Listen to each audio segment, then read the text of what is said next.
这并非英雄的故事，这是丧失家园、丧失同伴，甚至丧失战意、狼狈的落魄领袖的故事。不，这是英雄再次鼓起丧失的勇气的故事。在某个平行宇宙中，霸天虎与汽车人的战争早已结束，但战争的胜利者既不是霸天虎，也不是汽车人，而是一个更加恐怖的存在。霸天虎以暴走队为基础，创造出了恐怖的巨兽雷暴王，摧毁了整个赛博坦，几乎灭绝了所有的赛博坦人。威震天设法逃离这场浩劫，幸存下来，但他的飞船却在途中损坏，被迫停留在了地球。他化身为一名隐者战士，混迹于人类之中。而擎天柱的下场则更加悲惨，擎天柱惨遭生擒，被绑在舰船上，亲眼目睹他的母星被摧毁，他的同胞被残忍的杀害。这样悲惨的遭遇也彻底泯灭了擎天柱的斗志。后来他漂流至地球，化身为一只叫做加里的大猩猩。当然我们都知道这里是玩的 BW 版擎天圣的配音员的梗啊。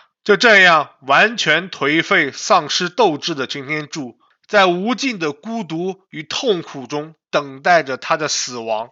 然而这场浩劫并没有结束，终于雷暴王征服的脚步来到了地球。即使是面对几乎无法战胜的强大敌人，英勇的汽车人、隐者战士们也依旧选择挺身而出。擎天柱也被这样的场景鼓舞，内心的斗志再次被点燃，他出手救下了斯派克与2名无辜的人类。随后擎天柱重新集结部队，与强大的雷暴王对抗。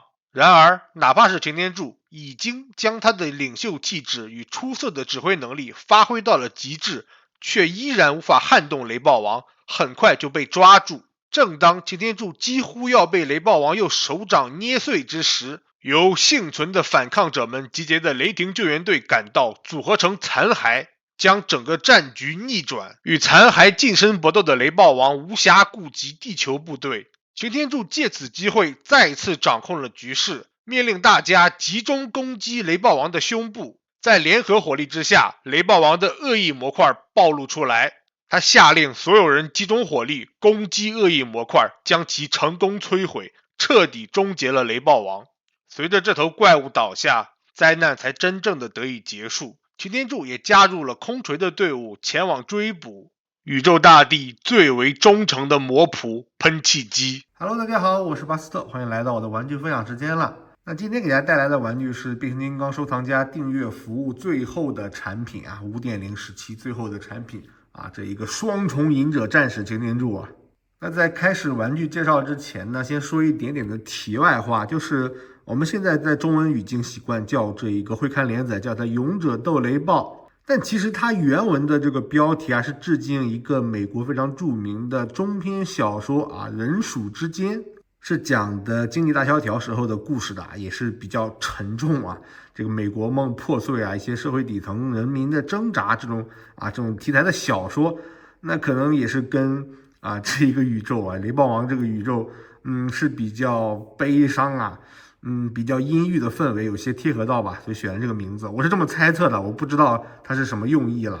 那还有一个比较有趣的事情，就是当时孩之宝对于 Fan Publication 的授权也即将结束啊，本着物尽其用的想法呢，就准备把这个模具重涂成镜像的擎天圣。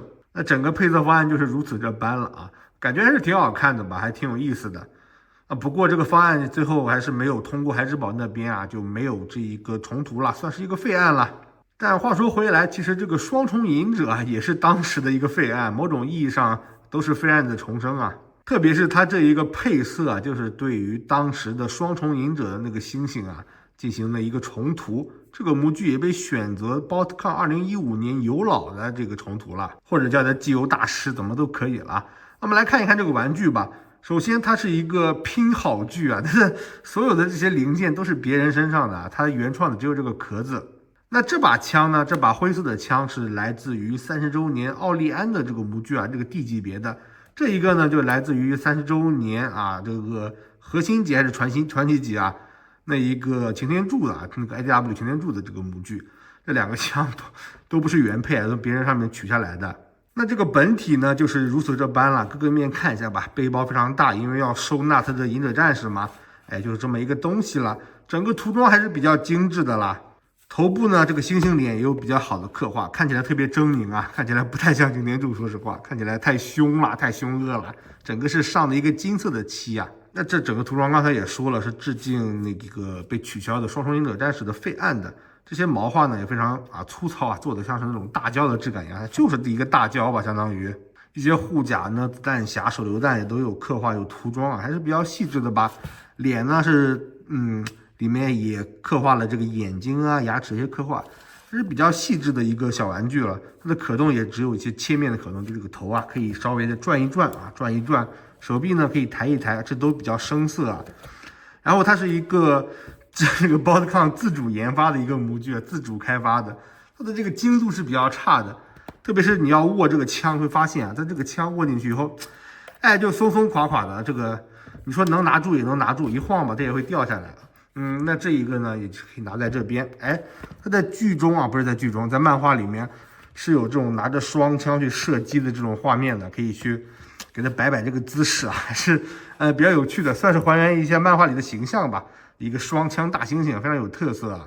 那当然呢，这套模具最有噱头的一点还是它的有2个隐者战士啊。我们把它的后面这个背包给它打开，这里面也有一些上漆、一些点缀，给它打开以后，就能看到里面放着2个隐者战士了，一个是这个海葵啊，对，是海葵，它这个涂装啊是可以看出来是那个海葵的样子。其实大家都知道是这个人来的涂装啊，这个涂的还像回事儿吧，像回事儿啊。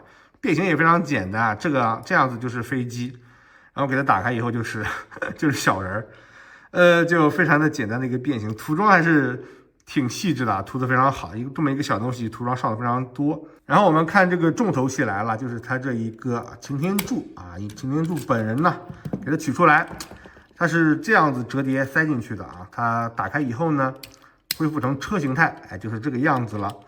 是一个 G2 配色的小卡车的形状了，这算小卡车吗？更接近于越野吧。这个应该是30周年曲轴箱的一个模具吧，我有点不太了解，应该是吧，没记错的话应该是的啊。那我们来稍微的看一下它这个表现吧。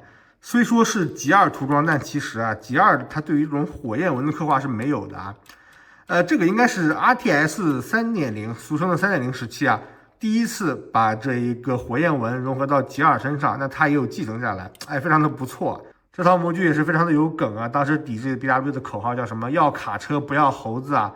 那我现在呢，卡车猴子都给你了，你到底要不要呢？相当的有趣啊，虽然说是个超时空出景了，真的是猴子跟卡车一下子聚齐了，而且还都是擎天柱啊，相当有趣的一点了。那接下来我们看一看它的变形吧，它的变形也是比较的简单了。首先第一步呢，把这个腿给它直接掰开就行啊，都是非常简单的变形。然后这2个手臂顺着就放下来，这个腰是可以去进行一个结合啊。然后呢，把它这个车门板前车盖往后一翻，2腿分开。那这样子呢，我们的这个双重隐者战士擎天柱就已经变形完成了，非常小巧的一个小东西了。那这个模具呢是曲轴箱的模具换了G2的头雕啊，这个头雕是我非常喜欢的一张脸啊，真的是年会系列整个年会系列里面最好看的头雕那一档了，相当的有味道，非常的帅气啊，这黄色的大眼睛真的是哇太好看了，这个头雕。完全没有BOSSCON那种粗糙的感觉啊！这个头雕确实有水准啊，有水准。非常的喜欢这个头雕，真的是太帅、太好看了，非常的好看。哇，仔细的去看一下各个角度，哇，这种偏圆润、偏2次元的风格展现的淋漓尽致啊！口罩也看着非常的立体，真的是很赞的一个头雕啦。那它的可动也非常简单，它的级别非常低了。首先这个踢腿啊、屈膝。往后踢、侧抬啊，都是些球关啊，所以说可动还算是优秀吧。没有腰转呢，就没什么办法了。这个级别在这里了，手臂呢也都是一个大球关去连接，大旋风啊，这个曲轴转都是没有问题的。整个可动幅度还是可以的，就是不是特别的好看吧？这个毕竟总感觉少脖子啊，这个而且还没有腰，就这个腰有点太小了，感觉肚子特别大。整个都是偏壮汉的体型吧，也只能这么说了啊。但是这个头雕是真的是非常好看，非常帅气啊！哎，真的特别喜欢这个头雕，真的是太好看了，怎么看就怎么帅，哇，夸了好多这个头雕啊！至于海葵呢，也可以变成一个目标战士啊，经过一个非常简单的变形。这个第一次玩的时候要小心一点，感觉非常的紧啊。就先把这个打开，然后呢，通过这里啊，这有一段关节，给它往下放，哎，这样子往下放以后扣上去，哎，我要往前一点给它扣上去，哎，这样咔的一声，然后呢就变成一种类似于这个火炮的这种感觉，再把这个握把给它翻出来啊，给它翻出来，哎。这样子就变完了。这个擎天柱在剧中也是经常拿着这把枪，拿着海葵啊去对抗雷暴王，算是一个还原场景的一个武器了，可以给它装上去。哎，装上去以后，这枪就顺眼了。哇，这个枪看起来是挺帅的，一把爆能枪啊。去射击 ，biu biu biu biu biu biu 啊，哇，这种有原作支持的感觉，拿上去完全不一样了啊。相当帅气的一把枪，一把非常大的这种爆能武器，挺好看的。那这就是他们两个搭载的玩法了。那这种样子也可以变成载具的时候去搭载，变成一种火力加持的武器。这也挺像回事儿吧，像是一种小炮台的感觉了，还是挺不错的一种玩法吧。那好了，这期视频也就到这里结束了，也是给大家分享了这一组比较有梗的玩具了。不知道大家觉得一下如何呢？可以说是整个年会系列最后的疯狂了啊！非常有梗的一套玩具，作为玩点呢，也算得上是丰富，还是挺不错的体验的啦。如果觉得视频不错的话，请多多的支持我吧，欢迎大家的订阅3连，我是巴斯特，我们再见吧，拜拜。